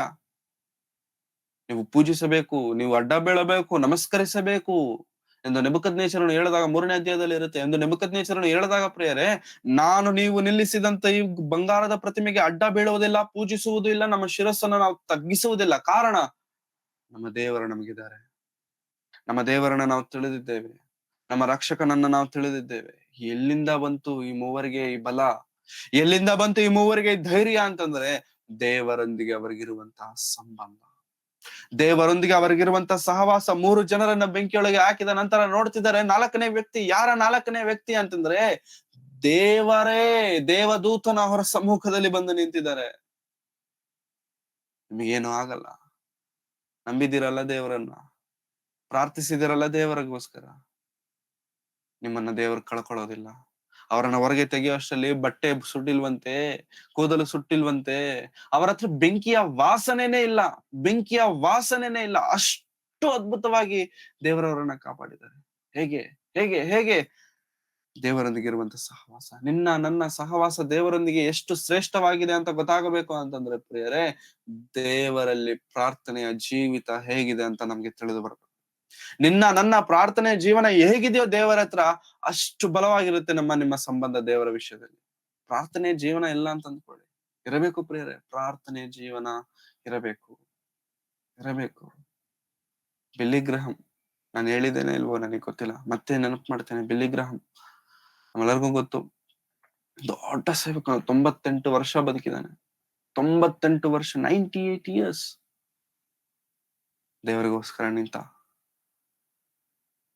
ದೊಡ್ಡದಾಗಿ ಸೇವೆ ಮಾಡಿ, ದೊಡ್ಡದಾಗಿ ಆತನ ಹೇಳಿದಂತ ಮಾತು ಇರುತ್ತೆ ಪ್ರಿಯರೇ, ತಿಳಿಸಿದಂತ ಮಾತು, ನೀನು ಕ್ರೈಸ್ತನಾಗಿ ಕರೆಯಲ್ಪಟ್ರೆ, ನೀನು ಒಂದು ವೇಳೆ ದೀಕ್ಷಾ ಸ್ನಾನವನ್ನು ತೆಗೆದುಕೊಂಡಿರುವಂತ ನಿಜವಾದಂತ ಕ್ರೈಸ್ತ ಒಂದು ವೇಳೆ ನೀನಾಗಿದ್ರೆ, ನಿನಗೆ ಆದಂತ ಪ್ರಾರ್ಥನೆಯ ಸಮಯವಿರಬೇಕು, ನಿನಗೆ ಆದಂತ ಪ್ರಾರ್ಥನೆಯ ಸ್ಥಳವಿರಬೇಕು. ಅದು ಒಂದು ವೇಳೆ ನಿನ್ನ ಜೀವನದಲ್ಲಿ ಕಾಣದೆ ಹೋದರೆ, ಅದು ಒಂದು ವೇಳೆ ನಿನ್ನ ಜೀವನದಲ್ಲಿ ಇಲ್ಲದೆ ಹೋದರೆ, ನೀನು ಕ್ರೈಸ್ತನೇ ಅಲ್ಲ. ನೀನು ಕ್ರೈಸ್ತನೇ ಅಲ್ಲ, ಕ್ರೈಸ್ತನಲ್ವ. ಪ್ರಾರ್ಥನೆ ಮಾಡಿಲ್ಲ ಅಂತಂದ್ರೆ ಅಲ್ಲ. ಅಷ್ಟು ಬೆಲೆ ಉಳ್ಳದ ಪ್ರಾರ್ಥನೆ, ಅಷ್ಟು ಬೆಳೆ ಉಳ್ಳದ ಪ್ರಾರ್ಥನೆ. ಹೌದು ಪ್ರಿಯರೇ, ಅಷ್ಟು ಬೆಳೆ ಉಳ್ಳದ್ದು. ಇನ್ನು ದಾನಿಯೇಲನು ಇನ್ನು ಯಾವ ವಿಷಯದಲ್ಲಿ ಪ್ರಾರ್ಥನೆ ಮಾಡ್ತಿದ್ದಾನೆ ಎನ್ನುವಂಥದ್ದನ್ನ ನಾವು ಮುಂದಿನ ಸಂದರ್ಭ ನೋಡುವುದಾದ್ರೆ 9ನೇ ಅಧ್ಯಾಯ, ದಾನಿಯೇಲನ ಗ್ರಂಥ 9ನೇ ಅಧ್ಯಾಯದಲ್ಲಿ ಪ್ರಿಯರೇ, ಆ 1ನೇ ವಚನದಿಂದ ಓದೋಣ. 1ನೇ ವಚನದಿಂದ. ಅಹಷ್ವೇರೋಷನ ಅಹಷ್ವೇರೋಷನ ಮಗನು ಮಗನು ಮಿದ್ಯೆಯ ವಂಶದವನು ಸದ್ಕಿಯ ರಾಜ್ಯದ ಕಸ್ದಿಯ ರಾಜ್ಯದ ದೊರೆತನವನ್ನು ಕಸ್ದಿಯ ಕಸ್ದಿಯರ ರಾಜ್ಯದ ದೊರೆತನವನ್ನು ಹೊಂದಿರುವವನು. ದೈರ್ಯವಂಶನ ಆಳ್ವಿಕೆಯ ಮೊದಲನೆಯ ವರ್ಷದಲ್ಲಿ ದಾನಿಯೇಲನಾದ ನನ್ನ ಶಾಸ್ತ್ರಗಳನ್ನು ಪರೀಕ್ಷಿಸಿ ಯೆಹೋವನು ಪ್ರವಾದಿಯಾದ ಯೆರೆಮೀಯನಿಗೆ ದಯಪಾಲಿಸಿದ ವಾಕ್ಯಾನುಸಾರ ಯೆರೂಸಲೇಮು ಹಾಳು ಬಿದ್ದಿರಬೇಕಾದ ಪೂರ್ಣಕಾಲದ ವರ್ಷಗಳ ಸಂಖ್ಯೆ 70 ತಿಳಿದು ಉಪವಾಸವಿದ್ದು ಗೋಣಿಯ ತಟ್ಟು ಸುತ್ತಿಕೊಂಡು ಬೂದಿ ಬಳಿದು ಕೊಂಡು ಕರ್ತನಾದ ದೇವರ ಕಡೆಗೆ ಮುಖವೆತ್ತಿ ಪ್ರಾರ್ಥನೆ ವಿಜ್ಞಾಪನೆಗಳನ್ನು ನಿರತನಾದೆನು. Thank you. ದಾನಿಯೇಲನು ಪ್ರಿಯರೇ ಬೈಬಲ್ ಓದ್ತಿದ್ದಾನಂತೆ. ಈ ಬೈಬಲ್ ಓದ್ತಿರ್ಬೇಕಾದ್ರೆ ಯೆರೆಮೀಯನ ಗ್ರಂಥ ಓದ್ತಿದ್ದಾನೆ. ಯೆರೆಮೀಯನ ಗ್ರಂಥವನ್ನು ಓದ್ತಿರ್ಬೇಕಾದ್ರೆ ಯೆರೆಮೀಯನ ಗ್ರಂಥದಲ್ಲಿ ಒಂದು ವಾಕ್ಯ ದಾನಿಯೇಲನಿಗೆ ಕಾಣಿಸಿತು. ಯಾವುದಾ ವಾಕ್ಯ ಅಂತಂದ್ರೆ, ಇಸ್ರಾಯೇಲ್ಯರು 70 ವರ್ಷಗಳ ಕಾಲ ನೆಬೂಕದ್ನೆಚ್ಚರನ ಅಂಡರ್ ಅಲ್ಲಿ ಇರ್ತಾರೆ. 70 ವರ್ಷದ ನಂತರ ನಾನು ಅವ್ರನ್ನ ಬಿಡಿಸ್ತೇನೆ ಎಂಬುದಾಗಿ. ಇದು ನಿಜವಾಗ್ಲೂ ಯೆರೆಮೀಯನ ಗ್ರಂಥದಲ್ಲಿ ಇದೆ ಪ್ರೇರೆ. ಇದನ್ನ ಹಿಂಗೆ ಇಟ್ಟು ಯೆರೆಮೀಯನ ಗ್ರಂಥವನ್ನ ನಾವು ತೆಗೆಯೋಣ. ಅದರ ಹಿಂದೆ ಇರುತ್ತೆ ಹಿಂದಿನ ಪುಸ್ತಕಗಳು. ಯೆರೆಮೀಯನ ಗ್ರಂಥ 25ನೇ ಅಧ್ಯಾಯ, ಯೆರೆಮೀಯನ ಪ್ರವಾದನೆ ಗ್ರಂಥ 25ನೇ ಅಧ್ಯಾಯ 8ನೇ ವಚನ ನೋಡೋಣ ಪ್ರಿಯರೇ. 25ನೇ ಅಧ್ಯಾಯ 8ನೇ ವಚನ. ಹೀಗಿರಲು ಸೇನಾಧೀಶ್ವರನಾದ ಯೆಹೋವನ ಈ ನುಡಿಯನ್ನು ಕೇಳಿರಿ. ನೀವು ನನ್ನ ಮಾತುಗಳನ್ನು ಕೇಳದ ಕಾರಣ ಹೀಗೋ, ನಾನು ಬಡಗಣ ಜನಾಂಗಗಳನ್ನೆಲ್ಲ ಕರೆಯಿಸಿ ಬಾಬೇಲಿನ ಅರಸನು ನನ್ನ ಸೇವಕನೂ ಆದ ನೆಬೂಕದ್ನೆಚ್ಚರನನ್ನು ಬರಮಾಡಿ ಇವರೆಲ್ಲರನ್ನು ಈ ದೇಶದ ಮೇಲೂ ಇದರ ನಿವಾಸಿಗಳ ಮೇಲೂ ಸುತ್ತಲಿನ ಸಕಲ ಜನಾಂಗಗಳ ಮೇಲೂ ಬೀಳಿಸಿ ಅವುಗಳನ್ನು ತುಂಬಾ ಹಾಳುಗೈದು ಬೆರಗಿನ ಸಿಳ್ಳಿಗೆ ಗುರಿಪಡಿಸಿ ನಿತ್ಯ ನಾಶನಕ್ಕೆ ಈಡು ಮಾಡುವೆನು. ಮುಂದಕ್ಕೆ, ಇದಲ್ಲದೆ ನಾನು ಅವುಗಳಲ್ಲಿ ಹರ್ಷ ಸಂಭ್ರಮಗಳ ಧ್ವನಿಯನ್ನು, ವಧುವರರ ಸ್ವರವನ್ನು, ಬೀಸುವ ಕಲ್ಲಿನ ಸದ್ದನ್ನು, ದೀಪದ ಬೆಳಕನ್ನು ನಿಲ್ಲಿಸಿ ಬಿಡುವೆನು.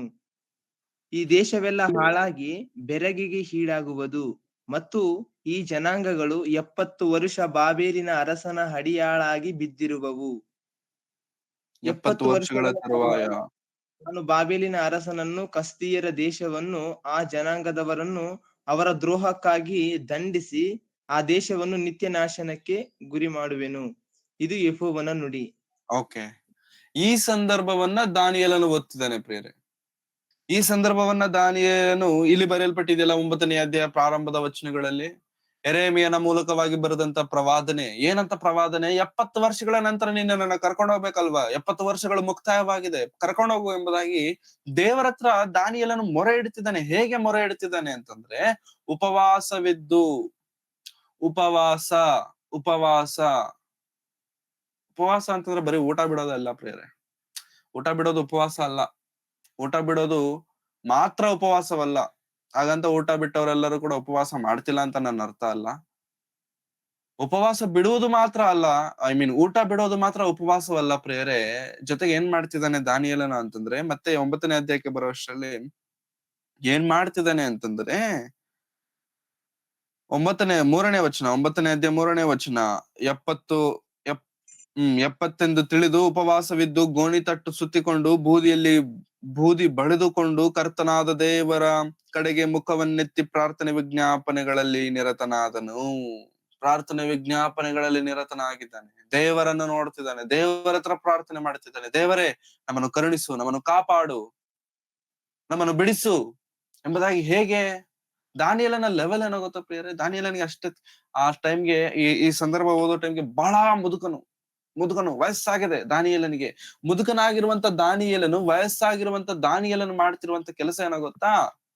ತನಗಿರುವಂತ ಶ್ರೇಷ್ಠವಾದಂತ ಅಮೂಲ್ಯವಾದಂತ ವಸ್ತ್ರಗಳನ್ನ ತೆಗೆದಾಕ್ತಿದ್ದಾನಂತೆ, ಗೋಣಿತಟ್ಟನ್ನ ಧರಿಸಿಕೊಳ್ಳುತ್ತಿದ್ದಾನಂತೆ, ಬೂದಿಯಲ್ಲಿ ಕುಳಿತುಕೊಳ್ತಿದ್ದಾನೆ. ಬೂದಿಯಲ್ಲಿ ಯಾಕೆ ಗೊತ್ತಾ ಪ್ರಿಯರೇ? ನಮಗೆ ಒಳ್ಳೆ ಪಾಶ್ ಲೈಫ್ ಅಲ್ಲಿ ನಾವಿದ್ದೇವೆ ಅಂತ ಅಂದ್ಕೊಳ್ಳಿ, ನಮ್ಗೆ ವಿಧೇಯತೆ ಬರಲ್ಲ. ದಯವಿಟ್ಟು ನೆನಪಿಟ್ಕೊಳ್ಳಿ. ಪಾಶ್ ಲೈಫ್ ಅಲ್ಲಿ ಇದ್ದೇವೆ ಅಂತ ಅಂದ್ಕೊಳ್ಳಿ, ನಮಗೆ ಭಯಭಕ್ತಿ ಬರಲ್ಲ. ನಿಜ. ಯಾರು ಒಪ್ಕೊಂಡು ಇಲ್ಲ ಬ್ರದರ್ ನೀವ್ ಹಂಗೆ ಹೇಳ್ತಿದ್ದೀರಾ, ಬಟ್ ಹಂಗಿದ್ದವ್ರು ಕೂಡ ತುಂಬಾ ಭಯಭಕ್ತಿ ಉಳ್ಳವರಾಗಿದ್ದಾರೆ ಅಂತ ಹೇಳಬಹುದು. ಅಂತವ್ರಿದ್ರೆ ದೇವ್ರಿಗೆ ಸ್ತೋತ್ರ, ನಾವ್ ಮನುಷ್ಯರಲ್ವಾ ಪ್ರಿಯರೇ? ನಾವ್ ಮನುಷ್ಯರಲ್ವಾ? ಹಾಗಾಗಿ ಮನುಷ್ಯರಾಗಿರುವಂತ ನಮಗೆ ಬಲಹೀನತೆ ಬರುತ್ತೆ. ಯಾವಾಗ ಬಲಹೀನತೆ? ಒಳ್ಳೆ ಬಟ್ಟೆ ಹಾಕೊಂಡ್ಬಿಟ್ವಿ ಅಂತ ಅಂದ್ಕೊಳ್ಳಿ, ಒಳ್ಳೆ ಕಾಸ್ಟ್ಲಿ ಡ್ರೆಸ್ ಹಾಕೊಂಡ್ಬಿಟ್ವಿ ಅಂತ ಅಂದ್ಕೊಳ್ಳಿ, ಎಲ್ಲಿಗೋ ಹೋಗ್ಬಿಡ್ತೀವಿ, ನಾವು ಎಲ್ಲೋ ತೆಲಾಡ್ತಿರ್ತೀವಿ. ಆಗ ದೇವ್ರು ನಮ್ಗೆ ನೆನಪು ಬರುವಂತದ್ದು ಕಡಿಮೆ. ದಿನಕ್ಕೆ 3 ಆವರ್ತಿ ಮಾಡುವಂತ ಪ್ರಾರ್ಥನೆ 2 ಆವರ್ತಿ ಆಗುತ್ತೆ. ಯಾಕಪ್ಪ ಒಂದ್ಸತಿ ಕಡಿಮೆ ಮಾಡಿದ್ಯಾ ಅಂತಂದ್ರೆ, ದೇವ್ರೆ ಸ್ವಲ್ಪ ಬಿಸಿ ಆಗ್ಬಿಟ್ಟಿದ್ದೀನಿ, ಸ್ವಲ್ಪ ದೊಡ್ಡವನಾಗಿಲ್ವಾ?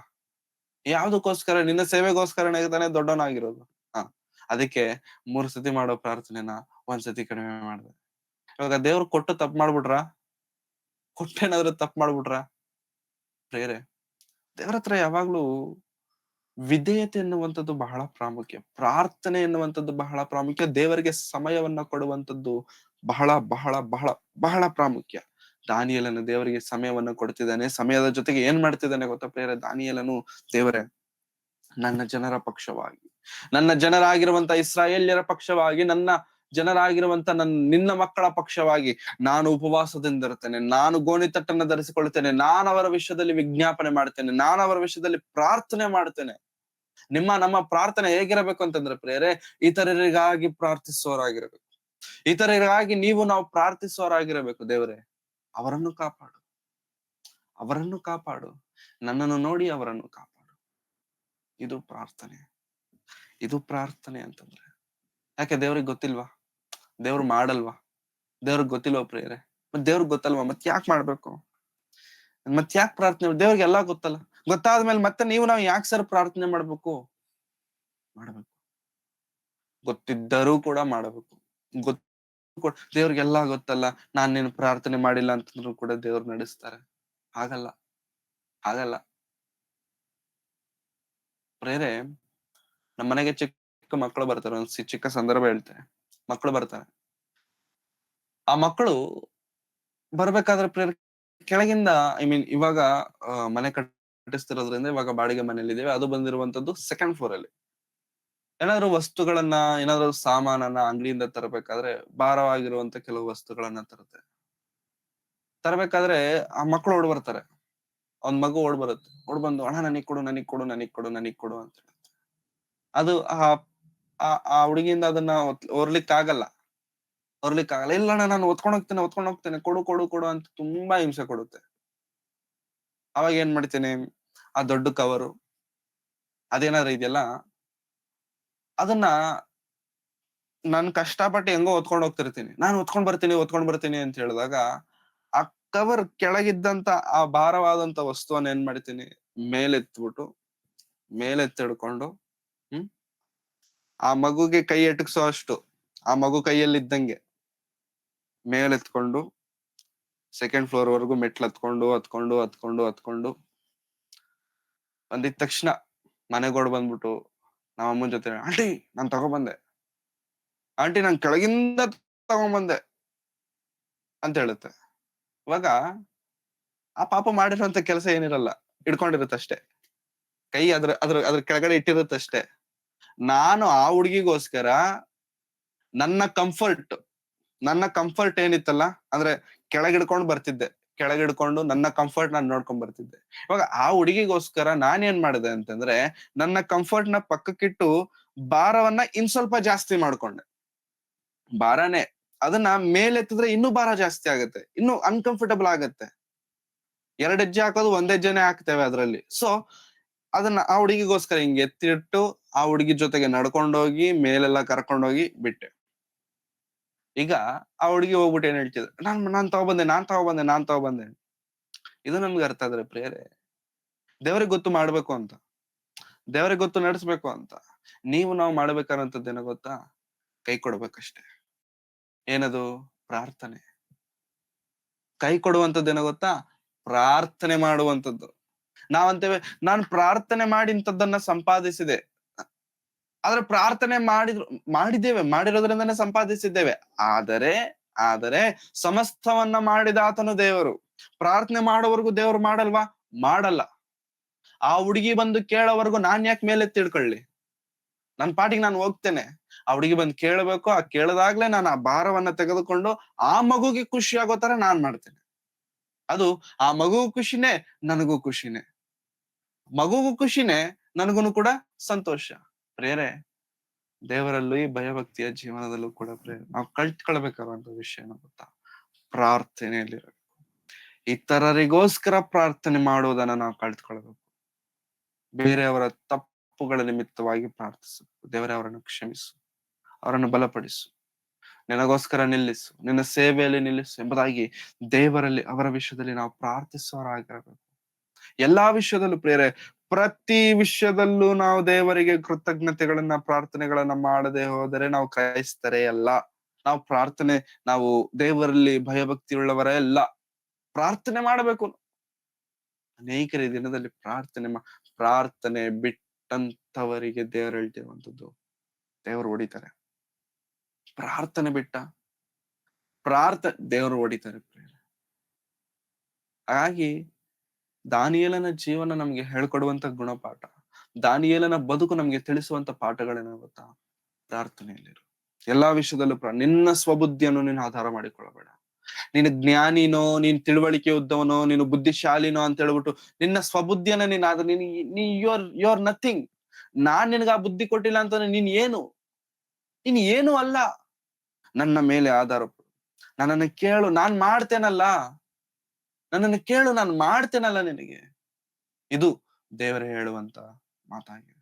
ಹಾಗಾಗಿ ಪ್ರಿಯ ದೇವರ ಮಕ್ಕಳೇ, ದೇವರಿಗೋಸ್ಕರ ನಾವು ಜೀವಿಸೋಣ, ಪ್ರಾರ್ಥನೆಯಲ್ಲಿ ನಿರತರಾಗೋಣ. ಮುಖ್ಯವಾಗಿ ಯವನಸ್ಥರು, ದೇವರನ್ನು ನಂಬಿರುವಂತ ಯವನಸ್ಥರು ಯಾರಿದ್ದೀರೋ, ಮಕ್ಕಳಿದ್ದಂತ ತಂದೆ ತಾಯಿಗಳು ಯಾರಿದ್ದೀರೋ, ನಿಮ್ಮ ಮಕ್ಕಳಿಗೋಸ್ಕರ ನೀವು ಪ್ರಾರ್ಥನೆ ಮಾಡಿ.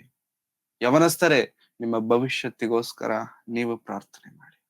ಎಲ್ಲಾ ವಿಷಯದಲ್ಲೂ ಯವನಸ್ಥರಾಗಿರುವಂತವ್ರು ಮುಖ್ಯವಾಗಿ ದೇವರ ಹತ್ರ ಮಾಡಬೇಕಾದಂತ ಶ್ರೇಷ್ಠವಾದ ಪ್ರಾರ್ಥನೆ ಏನೋ ಗೊತ್ತಾ? ನಿಮ್ಮ ಭವಿಷ್ಯದಲ್ಲಿ ನಿಮ್ಮ ಜೊತೆಗೆ ಬರುತ್ತಿರುವಂತ ಏನಂತಾರೆ ಲೈಫ್ ಪಾರ್ಟ್ನರ್ಗೋಸ್ಕರ ನೀವು ಹೆಚ್ಚಾಗಿ ಪ್ರಾರ್ಥನೆ ಮಾಡೋರಾಗಿರ್ಬೇಕು. ದಯವಿಟ್ಟು ನೆನಪಿಟ್ಕೊಳ್ಳಿ. ನಿಮ್ಮ ಜೀವನದಲ್ಲಿ ಬರುವಂತ ನಿಮ್ಮ ಜೊತೆ ಏನಂತಾರೆ ಕನ್ನಡದಲ್ಲಿ ಲೈಫ್ ಪಾರ್ಟ್ನರ್, ವಾಟ್ ಎವರ್, ಅವರಿಗೋಸ್ಕರವಾಗಿ ನೀವು ಎಂತವರು ಬೇಕು, ಯಾರು ಬೇಕು? ಅನ್ಯರನ್ನು ಎಂದಿಗೂ ಅವರ ಜೊತೆಗೆ ಇಜ್ಜೋಡಾಗಬಾರ್ದು. ಅದು ಎಂತವರೇ ಅಂದ್ಕೊಳ್ಬಾರ್ದು, ನಾನ್ ಬದಲಾಯಿಸ್ಕೊಳ್ತೇನೆ ಎನ್ನುವಂತ ಓವರ್ ಕಾನ್ಫಿಡೆಂಟ್ ಇರಬಾರ್ದು. ತಪ್ಪದು. ದೇವ್ರು ಬೇಡ ಅಂತ ಹೇಳಿದ್ಮೇಲೆ ಬೇಡ ಅಷ್ಟೇ. ಹಾಗಾಗಿ ಪ್ರಾರ್ಥನೆಯಲ್ಲಿ ನಿರತರಾಗಿರೋಣ. ಪ್ರಾರ್ಥನೆ ಎನ್ನುವಂಥದ್ದು ಪ್ರತಿಯೊಬ್ಬರಿಗೂ ಬಹಳ ಪ್ರಾಮುಖ್ಯವಾದದ್ದು. ನಾವು ದಾನಿಯೇಲನಿಗಿಂತ ಜ್ಞಾನಿಗಳಲ್ಲ ಪ್ರಿಯರೇ. ದಾನಿಯೇಲನಿಗಿಂತ ಅತಿ ಶ್ರೇಷ್ಠವಾದಂತ ಬುದ್ಧಿವಂತಿಕೆ ಉಳ್ಳಂತವರಲ್ಲ ನಾವು. ಆದಾಗ್ಯೂ ಪ್ರಾರ್ಥನೆ ಅನೇಕ ವಿಷಯಗಳನ್ನ ನಮ್ಗೆ ತಿಳಿಸಿಕೊಡುತ್ತೆ. ಪ್ರಾರ್ಥನೆಯಲ್ಲಿ ನಿರತರಾಗಿರೋಣ, ಪ್ರಾರ್ಥನೆಯಲ್ಲಿ ಜೀವಿಸೋಣ, ಪ್ರಾರ್ಥನೆಗಾಗಿ ನಾವು ಬದುಕೋಣ. ಪ್ರಾರ್ಥನೆ ನಮ್ಗೆ ಅನೇಕ ವಿಷಯಗಳನ್ನ ಹೇಳ್ಕೊಡುತ್ತೆ. ನಮ್ಮ ಮಕ್ಕಳಿಗೋಸ್ಕರ ನಾವು ಪ್ರಾರ್ಥಿಸೋಣ, ನಮಗೋಸ್ಕರ ನಾವು ಪ್ರಾರ್ಥಿಸೋಣ. ನಮ್ಮ ಜೀವನದಲ್ಲಿ ಪ್ರಾರ್ಥನೆಯನ್ನ ಕಳ್ಕೊಳ್ಳುವುದು ಬೇಡ. ಕಣ್ಣುಗಳನ್ನು ಮುಚ್ಚಿ ತಲೆಗಳನ್ನ ಬಾಗಿಸಿ ಪ್ರಾರ್ಥನೆ. ಪ್ರೀತಿ ಸ್ವರೂಪನಾದ ತಂದೆಯಾದ ದೇವರೇ, ನಿಮ್ಮ ಪರಿಶುದ್ಧವಾದ ನಾಮಕ್ಕಾಗಿ ನಿಮಗೆ ವಂದನೆಗಳನ್ನ ಸಲ್ಲಿಸುತ್ತೇವೆ ಸ್ವಾಮಿ. ಕರ್ತನೆ, ಪ್ರಾರ್ಥನೆ ಎನ್ನುವಂಥದ್ದು ಎಷ್ಟು ಪ್ರಾಮುಖ್ಯವೋ ನಮ್ಮ ಜೀವನದಲ್ಲಿ ದಾನಿಯೇಲನ ಮೂಲಕವಾಗಿ ನಮಗೆ ತೋರಿಸಿಕೊಟ್ಟಿದ್ದೀರಾ, ನಿಮಗೆ ವಂದನೆಗಳು ಕರ್ತನೆ. ಪ್ರಾರ್ಥನೆಯಲ್ಲಿ ಕೊನೆಯವರೆಗೂ ನಿರತರಾಗಿ ಜೀವಿಸುವಂತೆ ನಮಗೆ ಸಹಾಯ ಮಾಡಿ, ನಿಮ್ಮಲ್ಲಿ ವಿಧೇಯತೆ ಭಯಭಕ್ತಿ ಉಳ್ಳವರಾಗಿ ಬದುಕುವಂತೆ ನಮಗೆ ಕೃಪೆ ತೋರಿಸಿ. ಪ್ರಾರ್ಥನೆಯಲ್ಲಿ ಎಡಬಿಡದೆ ನಿಮ್ಮನ್ನು ಸೇವಿಸುವಂತೆ, ನಿಮ್ಮನ್ನು ಕೊಂಡಾಡುವಂತೆ, ನಿಮ್ಮ ಚಿತ್ತವನ್ನು ತಿಳಿದುಕೊಳ್ಳುವಂತೆ, ಆ ಚಿತ್ತದ ಪ್ರಕಾರವಾಗಿಯೇ ಜೀವಿಸುವಂತೆ ನಮಗೆ ಸಹಾಯ ಮಾಡಿ. ಇದುವರೆಗೂ ನಡೆಸಿದಂತ ದೇವರೇ ನಿಮಗೆ ವಂದನೆಗಳು. ಇನ್ನು ಮುಂದೆಯೂ ನಿಮ್ಮ ಚಿತ್ತಕ್ಕೆ ಅನುಗುಣವಾಗಿ ನಮ್ಮೆಲ್ಲರನ್ನು ನೀವು ನಡೆಸಿ, ಸೇರಿ ಬಂದಿರುವಂತೆಲ್ಲ ನಿಮ್ಮ ಮಕ್ಕಳನ್ನು ನಿಮ್ಮ ಕರಗಳಿಗೆ ಒಪ್ಪಿಸಿಕೊಡುತ್ತಿದ್ದೇನೆ. ಬಲಪಡಿಸಿ ಕರ್ತನೆ. ಇಂಥ ಕಾರ್ಯಕ್ರಮವನ್ನು ನಡೆಸೋದಕ್ಕೆ ಸಿದ್ಧರಾಗಿ ಅದರಲ್ಲಿ ಪ್ರಯಾಸ ಪಡುತ್ತಿರುವಂತೆಲ್ಲ ನಿಮ್ಮ ಮಕ್ಕಳನ್ನು ನಿಮ್ಮ ಕರಗಳಿಗೆ ಒಪ್ಪಿಸಿಕೊಡುತ್ತಿದ್ದೇನೆ. ಬರಬೇಕಾರುವಂತ ಪರಲೋಕ ಸಂಬಂಧವಾದಂತ ಪ್ರತಿಫಲವನ್ನ ನೀವು ಅವರಿಗೆ ದಯಪಾಲಿಸಿ, ಆರೋಗ್ಯದಿಂದಲೂ ಜ್ಞಾನದಿಂದಲೂ ಸುಖ ಶಾಂತಿಯಿಂದಲೂ ನೀವು ನಿಲ್ಲಿಸಬೇಕೆಂಬುದಾಗಿ, ತುಂಬಿಸಬೇಕೆಂಬುದಾಗಿ ಕೇಳಿಕೊಳ್ಳುತ್ತಾ, ಮಾಡಿದ ಎಲ್ಲಾ ರೀತಿಯಾದಂತ ಉಪಕಾರಗಳಿಗಾಗಿ ನಮಗೆ ವಂದನೆಗಳನ್ನ ಸಲ್ಲಿಸುತ್ತಾ, ಯೇಸು ಕ್ರಿಸ್ತರವರ ಪರಿಶುದ್ಧವಾದ ನಾಮದಲ್ಲಿ ಈ ಪ್ರಾರ್ಥನೆಯನ್ನು ಬೇಡಿ ಹೊಂದಿದ್ದೇನೆ, ತಂದೆಯಾದ ದೇವರೇ, ಆಮೇನ್. ನಮ್ಮ ತಂದೆಯಾದ ದೇವರ ಕೃಪೆಯು, ತನ್ನ ಮಗನಾಗಿರುವಂತ ಯೇಸು ಕ್ರಿಸ್ತರವರ ಪ್ರೀತಿಯು, ಇಂದಿಗೂ ಎಂದಿಗೂ ಪವಿತ್ರಾತ್ಮನ ಅನ್ಯೋನ್ಯತೆಯು ಸಹವಾಸವು ಇಂದಿಗೂ ಎಂದಿಗೂ ಸದಾ ಕಾಲವು ಕರ್ತನು ಬರುವ ತನಕ ನಮ್ಮೆಲ್ಲರೊಂದಿಗೆ ಸದಾ ನೆಲೆಯಾಗಿರಲಿ ಕರ್ತನೆ. ಆಮೇನ್, ಆಮೇನ್. Thank you. ಮುಗಿಸೋದಕ್ಕಿಂತ ಮುಂಚೆ ಚಿಕ್ಕ ವಿಷಯ ಪ್ರಾರ್ಥನೆಗಾಗಿ, ಪ್ರವೀಣ್ ಪಗಡಾಲ ಎಂಬುದಾಗಿ ಪ್ರಾಬಬ್ಲಿ ಎಲ್ಲರಿಗೂ ಗೊತ್ತಿರಬೇಕು. ನಿನ್ನೆ ದಿನಮಾನಗಳಲ್ಲಿ ಅವರು ಪ್ರಾಣ ಬಿಟ್ಟಿದ್ದಾರೆ. ಅದ್ಭುತವಾಗಿ ಸೇವೆ ಮಾಡುತ್ತಿರುವಂತವರು. ಅವರ ಮೂಲಕವಾಗಿ ಅನೇಕ ವಿಷಯಗಳನ್ನ ನಾವು ತಿಳಿದುಕೊಂಡಿದ್ದೇವೆ. ವ್ಯಕ್ತಿಗತವಾಗಿ ಅವರು ತಿಳಿಯದೇ ಇದ್ದಾಗಿಯೂ ಕೂಡ ಆತ್ಮೀಯವಾಗಿ ಅವರು ನಮ್ಮ ಸಹೋದರರಾಗಿದ್ದಾರೆ. ಅವರು ಹಠಾತ್ ಆಗಿ ಪ್ರಾಣವನ್ನು ಬಿಟ್ಟಿದ್ದಾರೆ. ಅದು it's not an ordinary death, ಸಾಧಾರಣವಾದಂತ ಮರಣವಲ್ಲ. ಹಾಗಾಗಿ ಆ ವಿಷಯಕ್ಕೋಸ್ಕರ ನಾವು ಪ್ರಾರ್ಥಿಸೋರಾಗಿರೋಣ. ದೇವರು ನ್ಯಾಯ ಕೊಡುವಂತೆ ಅವರಿಗೂ ಅವರ ಕುಟುಂಬಕ್ಕೋಸ್ಕರವೂ ಸಹ ನಾವು ಪ್ರಾರ್ಥಿಸೋರಾಗಿ, ಇದನ್ನ ನಿಮ್ಮ ಪ್ರಾರ್ಥನೆಯಲ್ಲಿ ನೆನಪು ಮಾಡಿಕೊಳ್ಳಬೇಕೆಂಬುದಾಗಿ ಸಭೆಯನ್ನು ಪ್ರೀತಿಯಿಂದ ನಾನು ಕೇಳ್ಕೊಳ್ತಿದ್ದೇನೆ. Thank you very much. ಎಲ್ಲರಿಗೂ ವಂದನೆಗಳು. Thank you.